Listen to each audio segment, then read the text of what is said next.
The wheels of the Boeing 737 touched down at Denver International Airport with a gentle bump. Inside, passengers began reaching for their phones in overhead compartments, eager to start their day or reunite with loved ones. But in seat 12A, a young woman sat quietly, her eyes scanning the terminal through the small window. Riley Johnson looked like any other traveler. She wore simple jeans, a plain black t-shirt, and comfortable sneakers. Her hair was pulled back in a neat ponytail, and she carried herself with a calm confidence that most people wouldn't think twice about.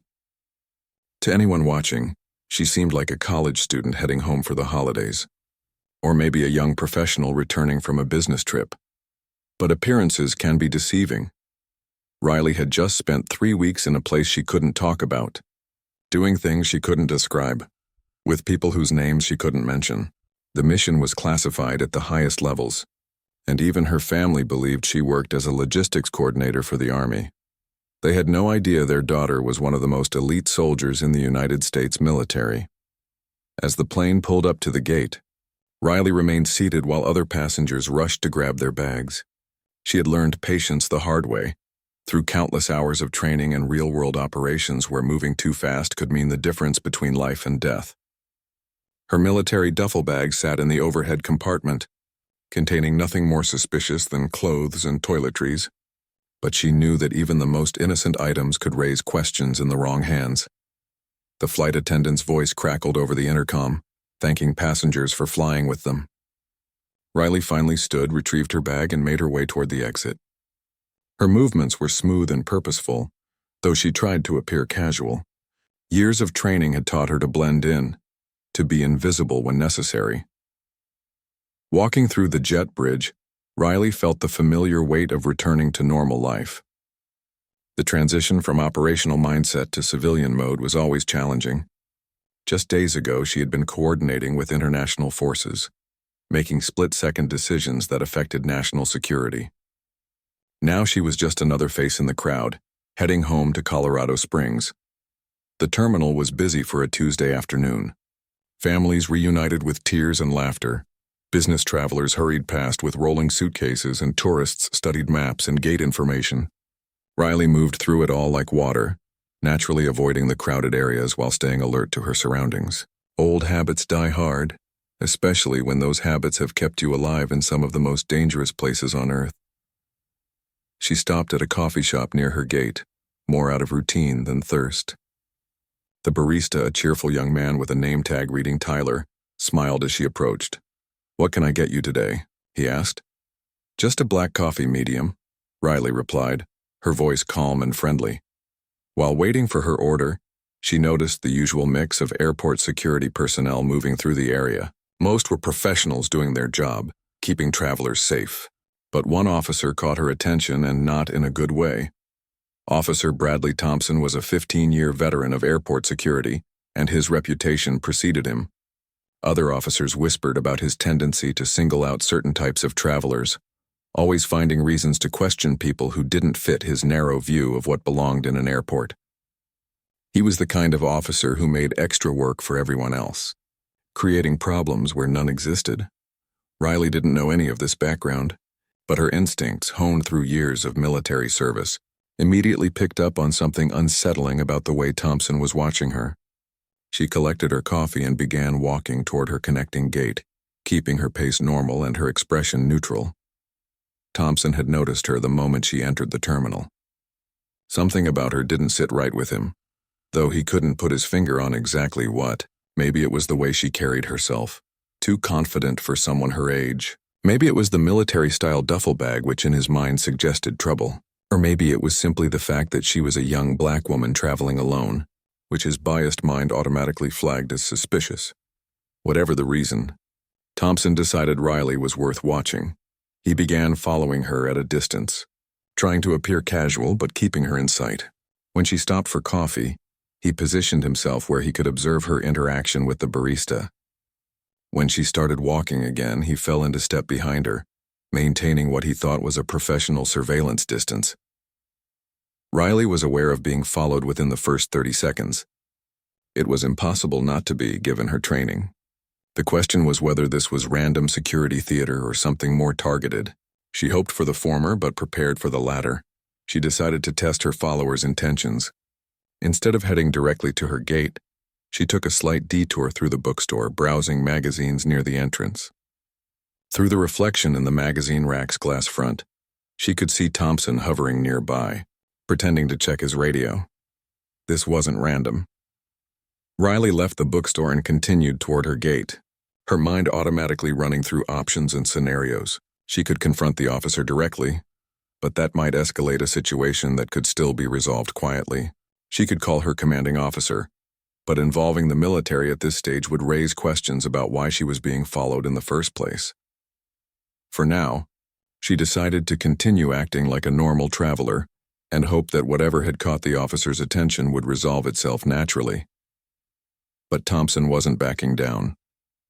If anything, her detour through the bookstore had convinced him that she was trying to lose him, which in his mind confirmed that she was up to something. He quickened his pace, closing the distance between them. When Riley reached the seating area near her gate, she chose a chair with a clear view of the surrounding area and sat down, placing her duffel bag beside her. She pulled out her phone and began scrolling through messages, trying to appear absorbed in her device while actually monitoring Thompson's movements. Thompson positioned himself about 20 feet away, near a pillar that gave him a clear line of sight. He spoke briefly into his radio, though Riley couldn't hear what he was saying. Whatever it was, it didn't seem to satisfy him, because he kept staring in her direction. Other travelers began to notice the tension. A mother with 2 young children glanced nervously between Riley and Thompson.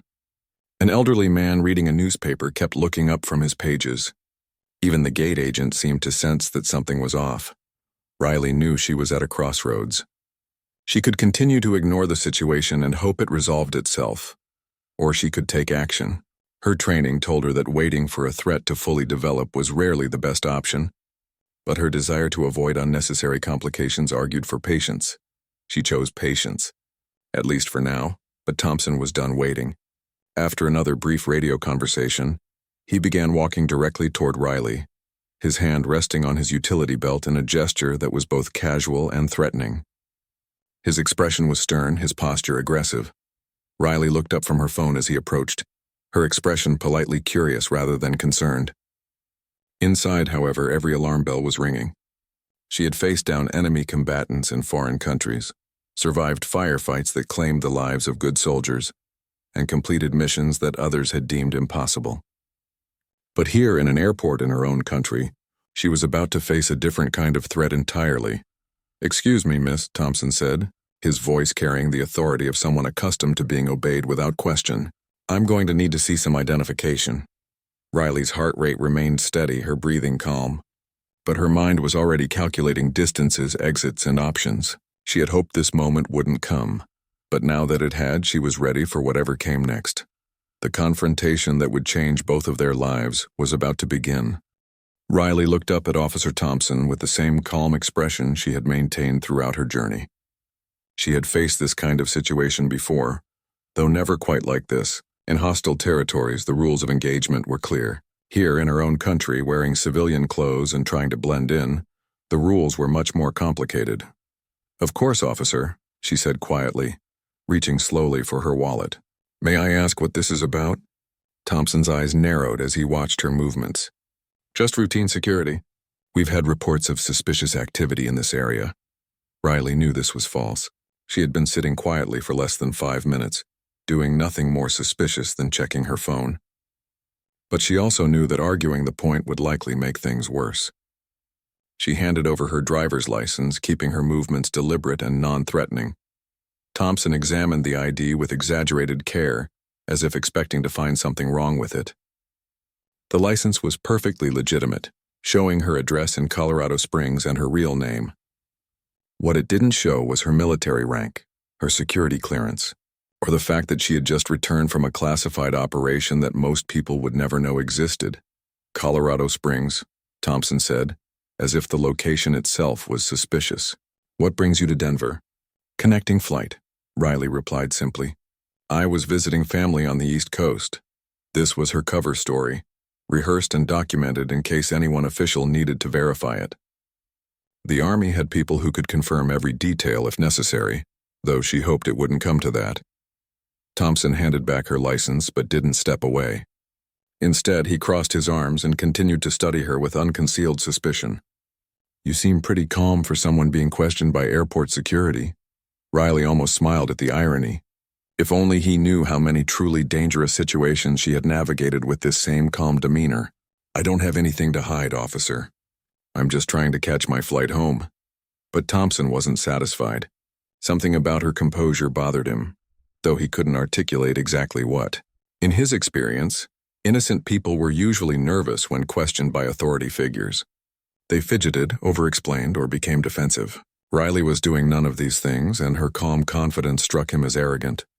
"I'm going to need to search your bag," he announced, pointing at the duffel bag beside her chair. Now Riley felt the first stirring of real concern. Her bag contained nothing illegal or dangerous, but it did contain items that might raise questions she wasn't prepared to answer. Military-issue clothing, for one thing, though nothing that would identify her unit or mission. More importantly, she had certain personal items that might seem odd for someone claiming to be a civilian contractor. "Officer, I'm not sure you have the authority to search my belongings without probable cause," Riley said carefully. "I've been cooperative, but I do have rights." The mention of rights was like waving a red flag in front of Thompson. In his mind, only guilty people talked about their rights. Innocent people did whatever law enforcement asked, no questions asked. "Listen here," Thompson said, his voice rising slightly. "I determine what's suspicious and what isn't. And right now you're acting very suspicious." Several nearby travelers were starting to pay attention to the exchange. A businessman lowered his newspaper. A young couple stopped their conversation, and the mother with 2 children gathered her kids closer to her. The tension in the air was becoming palpable. Riley glanced around, noting the growing audience. This was exactly what she had hoped to avoid. The last thing any special operations soldier wanted was to become the center of attention in a public place. But Thompson seemed determined to escalate the situation. "Officer, I understand you're doing your job," Riley said, keeping her voice level and respectful. "But I would like to speak with your supervisor before this goes any further." Thompson's face darkened. The request for a supervisor was, in his mind, a direct challenge to his authority. He had dealt with difficult passengers before, people who thought they were too important to follow security protocols, but there was something about Riley's quiet confidence that particularly irritated him. "You'll speak to whoever I say you'll speak to," Thompson snapped. "Right now, you're going to open that bag and show me what's inside, or we're going to have a much bigger problem." Riley felt her military training kick into high gear. She recognized the signs of an escalating confrontation, the kind where emotions overtook rational thinking and situations spiraled out of control quickly. In combat, she would have multiple options for de-escalation or neutralization. Here, her options were much more limited.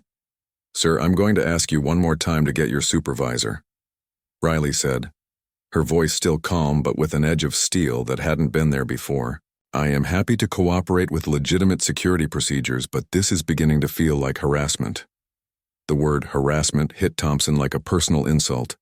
In his mind, he was a law enforcement professional doing his job. The suggestion that he was somehow acting improperly enraged him beyond rational thought. "Harassment?" Thompson repeated, his voice loud enough that people at nearby gates were starting to look over. "Lady, you haven't seen harassment yet?" Riley saw the moment when Thompson's anger overcame his professional judgment. She had seen it before in combat situations, the instant when training and discipline gave way to emotion and ego. It was always dangerous, but here, surrounded by innocent civilians, it was potentially catastrophic. Thompson's hand moved to his service weapon. The movement was subtle at first, just a slight adjustment of his position that brought his hand closer to his holstered gun. But Riley's trained eye caught it immediately, and her entire body went into alert mode. Years of combat experience had taught her to recognize the signs of escalating violence, and she was seeing them now. "Officer, please don't do anything you'll regret," Riley said, her voice taking on the tone of someone accustomed to command. This situation doesn't need to get out of hand. But Thompson was beyond reason now. The combination of perceived disrespect, racial bias, and wounded ego had created a perfect storm of poor judgment. He unsnapped the retention strap on his holster, his intention clear even if he hadn't yet drawn the weapon. "You're going to do exactly what I tell you to do," Thompson said, his voice shaking with anger. "And you're going to do it right now." Riley was now facing a decision that no American soldier should ever have to make on home soil. She could see the situation spiraling toward a point where an armed law enforcement officer might draw his weapon on an unarmed civilian in a crowded airport. Every instinct told her to take control of the situation, to use her training to neutralize the threat before it fully materialized. But doing so would blow her cover, compromise her mission security, and potentially create an international incident. More immediately, it would likely result in her being arrested and charged with assaulting a police officer. Regardless of the circumstances, Thompson's hand closed around the grip of his weapon. "Sir, I am ordering you to step back and calm down," Riley said, her military bearing now impossible to hide. The authority in her voice was unmistakable, the tone of someone who had commanded soldiers in life-and-death situations. But Thompson was too far gone to recognize the warning signs. All he heard was a young woman giving him orders, which in his twisted worldview was the ultimate insult. He drew his weapon. The moment the gun cleared the holster, the entire terminal seemed to freeze. Conversations stopped mid-sentence. Children started crying, and people began backing away in terror. Some dropped to the ground, others ran for the exits, and a few brave souls began recording on their phones. Riley found herself staring down the barrel of a service pistol, held by a man whose judgment had been completely compromised by anger and prejudice. But instead of the fear that Thompson expected to see, Riley's expression remained eerily calm. Her hands were raised slightly, but her posture was that of someone assessing a threat rather than cowering from one. "Officer Thompson," Riley said, reading his name tag for the first time, "you are making a very serious mistake." Thompson was breathing heavily, adrenaline and anger making his hands shake slightly. "Get on the ground, now!" Riley didn't move. In her calculation, complying with his demands wouldn't de-escalate the situation. It would only empower him to continue his abuse of authority. She had faced down enemy combatants with automatic weapons, survived ambushes that had killed good soldiers, and completed missions that others had deemed impossible. She was not going to be intimidated by a racist security guard having a power trip. "Put the weapon down, officer," Riley said, her voice cutting through the chaos around them. "You're surrounded by innocent people, and you're about to destroy your career over nothing." But Thompson was too far gone to listen to reason. In his mind, he had crossed a line, and the only way forward was to force compliance through intimidation and threats. What he didn't know was that the young woman he was threatening had spent years preparing for moments exactly like this one. And while she had hoped never to use those skills on American soil, she was ready to do whatever was necessary to protect herself and the innocent people around her. The airport terminal had become a scene of controlled chaos. People were screaming, running for exits, and dropping behind chairs and planters for cover. Children were crying, and parents were trying to shield them from the unthinkable sight of an armed confrontation in what should have been a safe space. But in the eye of this storm, Riley Johnson remained perfectly still.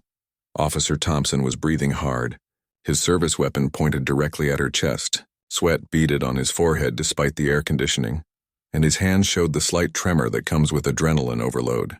He was in completely uncharted territory now, having crossed a line that most law enforcement officers never even approach in their entire careers. "I said, get on the ground," Thompson shouted again, his voice cracking with stress.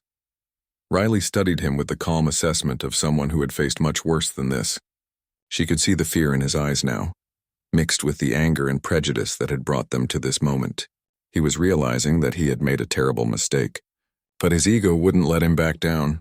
"Officer Thompson," Riley said, her voice carrying clearly despite the chaos around them, "before you do something that will destroy both our lives, you need to know who you're pointing that weapon at." Thompson blinked, confused by her continued calm in the face of his drawn gun. In his experience, people either begged, cried, or became aggressive when threatened with a firearm. Riley was doing none of these things. If anything, she seemed to be taking control of the situation even while being held at gunpoint. "I don't care who you think you are," Thompson snarled, though his voice lacked the conviction it had carried moments before. "You're going to do what I tell you to do." Riley took a slow, deliberate breath. She had hoped to avoid this moment, had tried every possible way to de-escalate the situation without revealing her true identity, but Thompson had left her no choice. The safety of the innocent people around them now depended on her taking action, and that meant dropping her cover. Officer Thompson, Riley said, her voice taking on a tone of absolute authority that seemed to cut through the noise and chaos around them. I am Major Riley Johnson, United States Army Delta Force. I am a Special Operations Commander, and I have just returned from a classified mission overseas. The words hung in the air like a physical presence. Thompson's eyes widened, his grip on his weapon faltering slightly as his brain tried to process what he had just heard. I am ordering you, as a commissioned officer in the United States military, to lower your weapon immediately, Riley continued, her military bearing now impossible to mistake. You are currently threatening a decorated combat veteran who has spent the last 3 weeks defending your freedom, and the freedom of every person in this terminal. The transformation in Riley was remarkable. Gone was any pretense of being an ordinary traveler. Her posture straightened, her voice carried the unmistakable ring of command authority, and her eyes held the steady gaze of someone accustomed to making life-and-death decisions under pressure. Thompson's mouth opened and closed without sound. His mind was reeling as he tried to reconcile the young woman he had profiled as suspicious with the military officer now standing before him. The cognitive dissonance was overwhelming. That's impossible, Thompson stammered, though his weapon was beginning to lower almost unconsciously. Is it? Riley asked, her tone cutting. Is it impossible that a black woman could be one of the most elite soldiers in the United States military? Is it impossible that someone who doesn't fit your narrow worldview could have dedicated her life to serving this country? Riley slowly reached into her back pocket, her movements deliberate and clearly visible. I'm going to show you my military identification, officer. I suggest you prepare yourself for a very difficult conversation with your supervisors. She withdrew a black leather wallet and flipped it open, revealing identification that made Thompson's blood run cold. The official military ID showed Riley's photograph, alongside information that confirmed everything she had just claimed. Major Riley Johnson, U.S. Army Special Operations Command, with a security clearance level that Thompson didn't even recognize. Sweet Jesus, Thompson whispered, his weapon now hanging at his side as the full magnitude of his mistake became clear. Riley's voice remained steady, but there was now an edge of righteous anger that made her words cut like knives. I have served 3 tours in Afghanistan, officer. I have led missions that saved American lives and protected American interests around the world. I have been shot at by actual enemies of this country, and I have returned fire to defend the values that you just violated. The crowd that had been running and screaming just moments before was now starting to return, drawn by the unexpected turn in the confrontation. People held up phones, recording every word of what was clearly becoming a historic moment. I have medals for valor, commendations for leadership under fire, and the respect of soldiers who have trusted me with their lives, Riley continued, her voice growing stronger with each word. And yet you decided that I was suspicious because of the color of my skin. Thompson looked around desperately, as if searching for some way to undo what had just happened. Other airport security personnel were arriving, alerted by the commotion, and their faces showed shock and horror as they took in the scene. I didn't know, Thompson said weakly, though even he seemed to realize how pathetic the excuse sounded. You didn't know? Riley repeated, her voice carrying a mixture of disgust and disappointment. You didn't know because you didn't bother to find out. You made assumptions based on prejudice, and then you escalated those assumptions into a life-threatening situation. A supervisor was pushing through the crowd now, his face pale as he began to understand what had happened. Security Supervisor David Chen had dealt with plenty of difficult situations in his 15 years at the airport, but nothing had prepared him for this. Officer Thompson, holster your weapon immediately, Chen ordered, his voice sharp with authority and barely controlled anger. Thompson complied, though his hands were shaking so badly he nearly dropped the gun. The click of the weapon being secured seemed unnaturally loud in the sudden quiet that had fallen over the terminal. Major Johnson, Chen said, recognizing the military bearing and the identification that Riley was still holding, I am deeply sorry for what has just occurred. This is absolutely unacceptable behavior from any member of our security team. Riley nodded curtly, her military training helping her maintain composure despite the humiliation and trauma of being held at gunpoint for the crime of existing while black. Supervisor Chen, I assume. Your officer just drew a weapon on a commissioned military officer in a public space, based on nothing more than racial profiling. The full implications of what had happened were starting to sink in for everyone present. This wasn't just a case of excessive force or poor judgment. This was a federal officer threatening a military commander, captured on multiple phones and certain to become national news within hours. Chen was already mentally running through the crisis management protocols, knowing that his department was about to face scrutiny at the highest levels of government. Major, we need to document this incident thoroughly. I'm calling federal authorities immediately. That won't be necessary, Riley said, though her tone suggested that the decision was hers to make, not his. I will be filing my own reports through appropriate military channels. However, I do expect a full investigation into Officer Thompson's conduct and any pattern of similar behavior. Thompson was standing frozen, still trying to process the magnitude of his mistake. In less than 30 minutes, he had gone from what he thought was routine security work to threatening a special operations commander with deadly force. His career was over, and he was likely facing federal charges. Officer Thompson, Riley said, turning to face him directly. You drew a weapon on someone who has spent years fighting to protect your right to do exactly that. I hope you understand the irony. Thompson's face was ashen, his earlier confidence completely shattered. Major, I'm sorry. I made a mistake. A mistake? Riley's voice was quiet, but it carried more power than Thompson's earlier shouting. A mistake is forgetting to check in for your flight, officer. What you did was assault a federal officer based on racial prejudice. That's not a mistake. That's a crime. The crowd was growing larger now, with travelers from throughout the terminal coming to see what had happened. Airport staff were trying to maintain order, while also dealing with the unprecedented situation of one of their officers having threatened a military commander. Riley looked around at the faces surrounding them, seeing a mixture of shock, anger, and support. Many of the people watching were themselves minorities who had likely faced similar profiling, though hopefully never at gunpoint. This is what happens, Riley said, her voice carrying to the entire crowd. When we allow prejudice to override judgment, when we let fear and bias convince us that some Americans are more suspicious than others, when we forget that service to country comes in many colors. She turned back to Chen, her military bearing still commanding respect even in civilian clothes. Supervisor, I expect a full report on this incident within 48 hours. I also expect Officer Thompson to receive appropriate. Within minutes of the confrontation ending, the airport terminal buzzed with activity that had nothing to do with normal travel operations. Word of what had happened spread like wildfire through social media, as dozens of witnesses shared videos and photos of a racist police officer drawing his weapon on a decorated military commander. Riley found herself in a private airport security office, still trying to process the full impact of what had just occurred. The small room felt surreal after the chaos of the terminal, but she knew this was just the beginning of a much larger storm. Supervisor David Chen sat across from her, looking like a man who had aged 10 years in the past hour. His phone had been ringing constantly, with calls from federal authorities, airport administration, and media outlets who had somehow already gotten wind of the story. Major Johnson, Chen said, his voice heavy with regret. I cannot begin to express how sorry I am about this incident.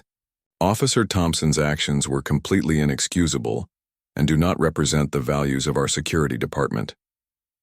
Riley studied Chen's face, looking for signs of sincerity versus damage control. She had dealt with enough bureaucrats in the military to recognize the difference. In this case, Chen seemed genuinely horrified by what had happened. Supervisor Chen, Riley replied, her voice calm but firm. The question isn't whether you're sorry. The question is what you're going to do to make sure this never happens again. Before Chen could respond, there was a knock on the door. A woman in a crisp business suit entered, followed by two men in dark suits who had the unmistakable bearing of federal agents. Major Johnson, I'm Assistant Director Patricia Williams with the FBI, the woman said, showing her credentials.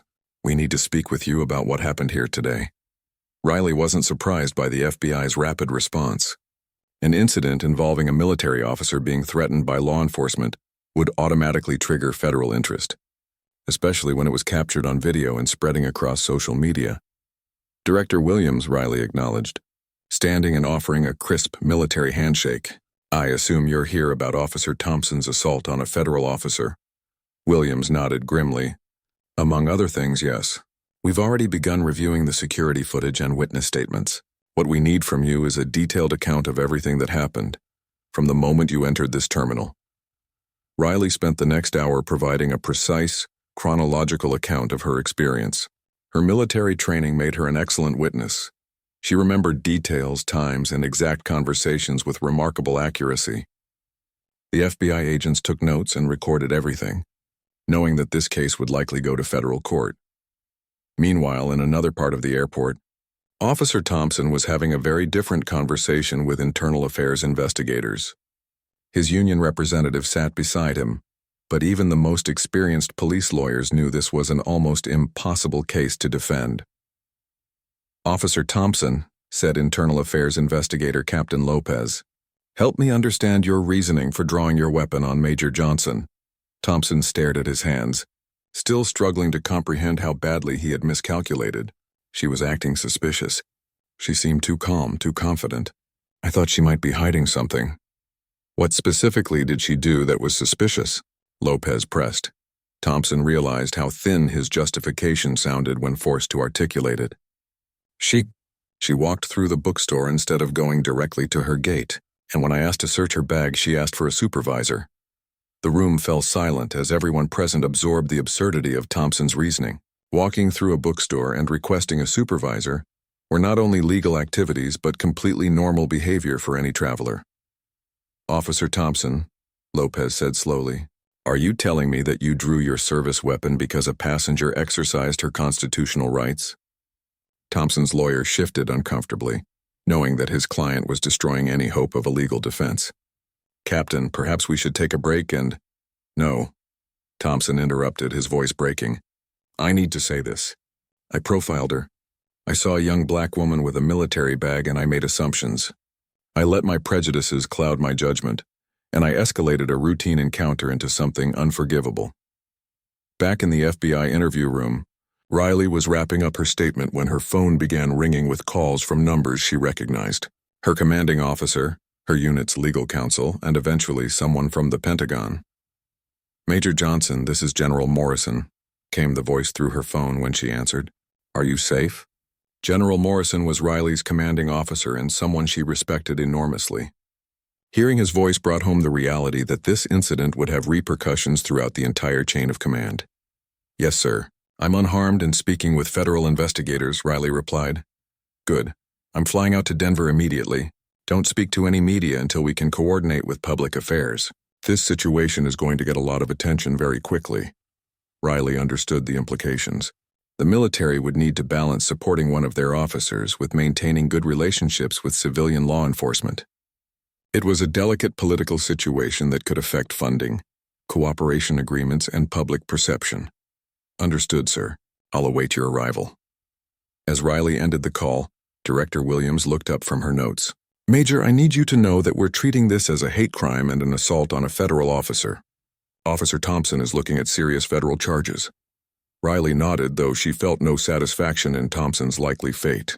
She had seen good soldiers make bad decisions under stress, and while Thompson's actions were inexcusable, she couldn't help but think about the broader failures that had led to this moment.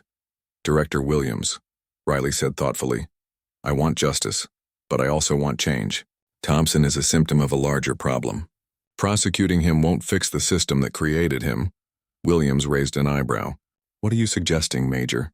"I'm suggesting that we look at this as an opportunity to address the root causes of what happened here.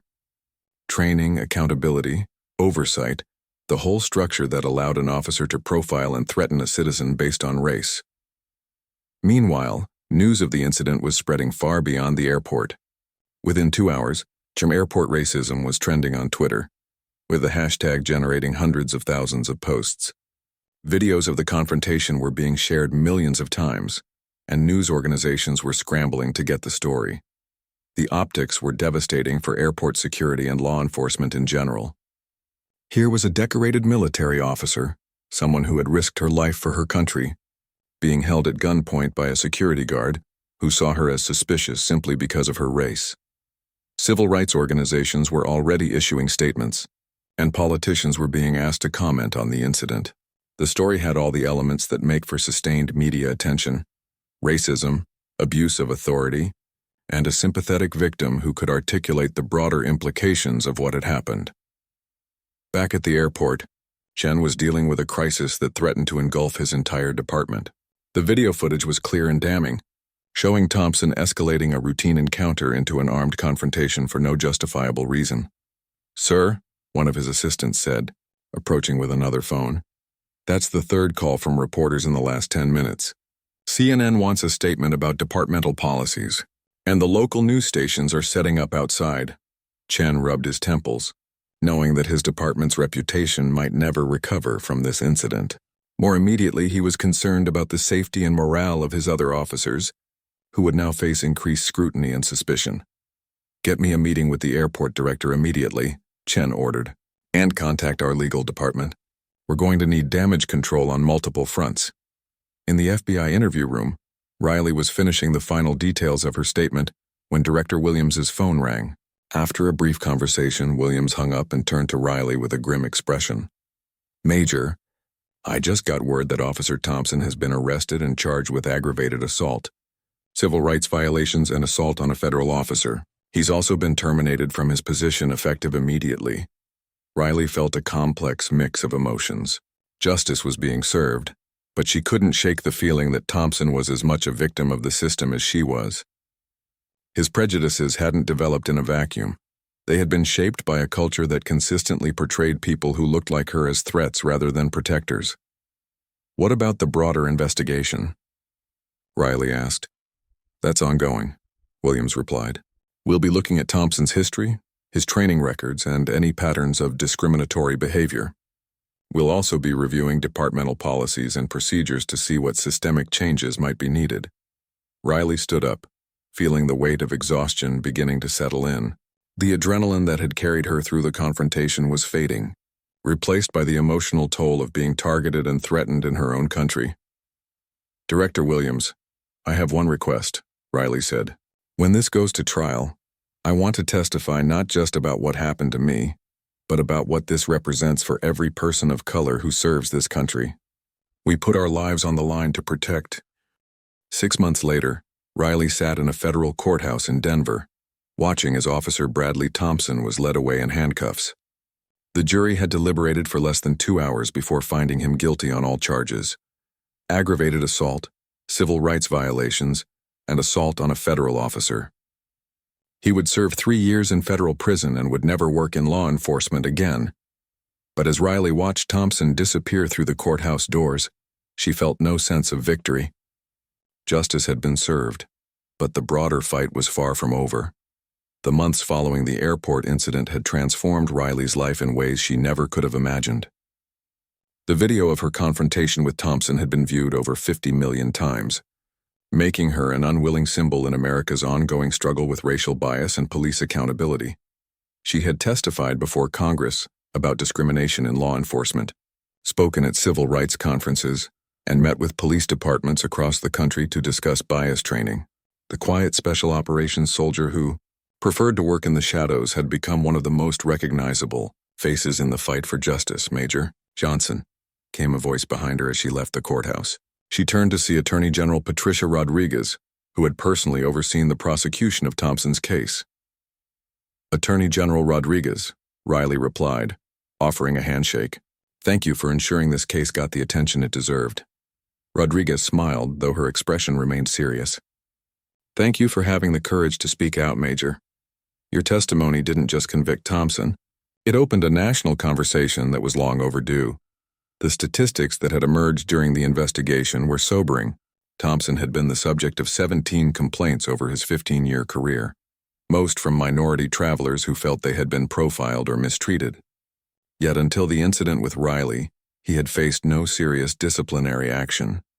More disturbing was the discovery that Thompson's behavior wasn't unusual. Investigations at airports across the country had revealed similar patterns of discriminatory enforcement, with minority travelers being questioned, searched, and detained at rates far higher than their white counterparts. The Thompson case was just the beginning, Rodriguez continued. "We've opened investigations at 43 airports nationwide, and we're seeing systemic changes that wouldn't have happened without your courage to stand up." Riley nodded, though she remained focused on the bigger picture. Attorney General, individual prosecutions are important, but real change requires transforming the culture that creates officers like Thompson in the first place. This had become Riley's central message in the months since the incident. While she supported accountability for bad actors, she believed that lasting change required addressing the underlying biases and systemic failures that allowed discrimination to flourish. Her advocacy had led to concrete results. The Department of Transportation had implemented new bias training requirements for all airport security personnel. Police departments in major cities had adopted new de-escalation protocols specifically designed to address racial profiling. And several states had passed laws requiring implicit bias training for all law enforcement officers. Riley's military superiors had been initially concerned about her high-profile advocacy, worried that it might compromise her ability to conduct classified operations, but General Morrison had ultimately become one of her strongest supporters. Recognizing that her voice was advancing important national security interests, Major Johnson represents the best of our military, General Morrison had told a Senate committee. She has served with distinction in combat, and now she's serving with distinction in the fight for justice at home. Both missions are essential to our national security. The military had also taken steps to address bias within its own ranks. Riley had been appointed to lead a task force examining discrimination in military law enforcement, and her recommendations had led to significant policy changes across all branches of the armed forces. As Riley left the courthouse, she was met by a small group of reporters who had followed the case from the beginning. She had learned to navigate media interviews carefully, staying focused on the broader issues rather than personal vindication. "Major Johnson, how do you feel about Thompson's conviction?" asked a reporter from CNN. Riley paused thoughtfully before responding. "I feel that justice has been served in this particular case. But we have to remember that Thompson's actions were the result of systemic problems that go far beyond one officer's prejudices. If we want real change, we have to address those underlying issues." "What changes have you seen since the incident?" asked another reporter. "Significant ones," Riley replied. "We've seen new training programs, policy reforms, and a national conversation about bias in law enforcement. But the real test will be whether these changes prevent future incidents like mine." Riley had indeed seen meaningful progress. The airport where she had been confronted now had one of the most comprehensive anti-bias training programs in the country. Officer complaints were being tracked and investigated more thoroughly, and supervisors were being held accountable for their subordinates' conduct. More broadly, Riley's story had inspired other victims of police misconduct to come forward. The airport racism hashtag had evolved into a broader movement documenting discrimination in all forms of law enforcement, leading to investigations and reforms across the country. But Riley also knew that changing hearts and minds was a longer-term project than changing policies and procedures. She continued to receive hate mail from people who saw her as anti-police or unpatriotic, despite her military service and measured approach to reform. Some people will never understand that wanting better from our law enforcement isn't the same as being anti-police, Riley had told a gathering of police chiefs. "I've worked with outstanding law enforcement officers in military operations overseas. I know what good policing looks like, and that's exactly why discrimination and abuse of authority are so unacceptable."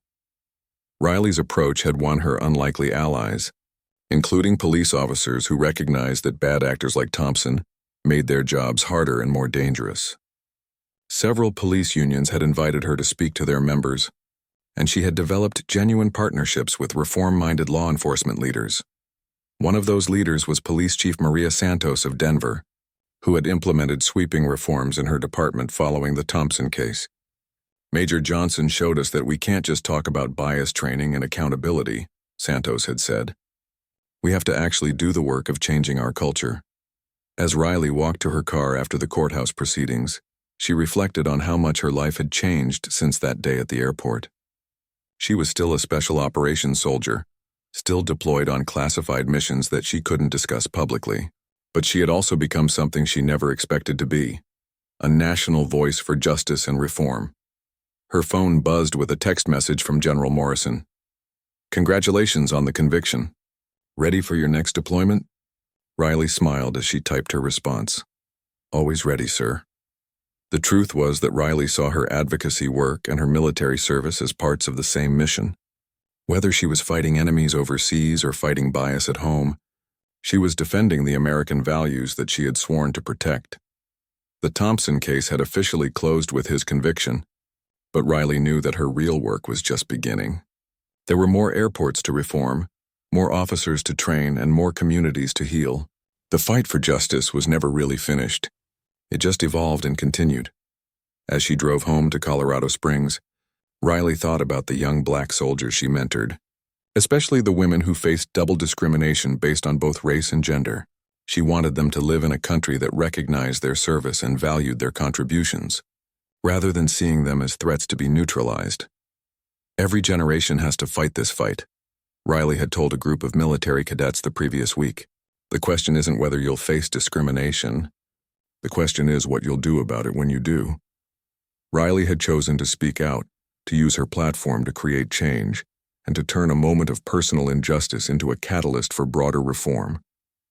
It wasn't the path she had planned, but it was the path that circumstances had given her. In her apartment that evening, Riley looked at the medals and commendations that lined her wall. Awards for valor in combat, recognition for leadership under fire, and commendations for service to her country. But she knew that her confrontation with Thompson, and the work that had followed, might be the most important service she had ever provided. She had shown the country that patriotism and protest weren't opposites, but rather different expressions of the same love of country. She had demonstrated that those who serve in uniform deserve better than to be profiled and threatened when they return home. And she had proven that real change was possible when people of good faith came together to address systemic problems. The phone rang, interrupting her thoughts. It was her mother, calling to check in as she did every evening since the incident. "How are you holding up, sweetheart?" her mother asked. "I'm good, Mom," Riley replied. "Thompson got what he deserved, and more importantly, we're seeing real changes that will help other people."